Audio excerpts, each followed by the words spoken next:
এই হচ্ছে বিশাল একটা হোটেল, আর এই হচ্ছে একটা বাংলাদেশের একটা অংশ মনে হচ্ছে, কিন্তু আসলে সেটা হচ্ছে যে ওমান মাস্কেট বাংলাদেশ এম্বাসি। এখানে আসার পরে কিছুটা অনুভূতি হয় যে মনে হয় আমরা বাংলাদেশি কোনো এক জায়গায় বসে আছি। অনেকগুলো নারকেল গাছ, সমুদ্রের পাড়, আর এটা হচ্ছে বাংলাদেশ এম্বাসি। অনেক দেখার মতো একটা জায়গা।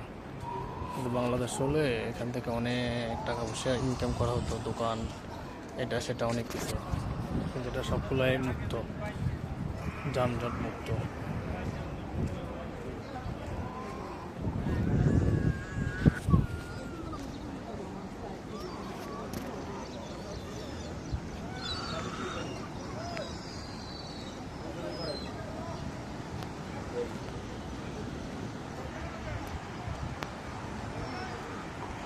আর এই হচ্ছে ওমান সাগর।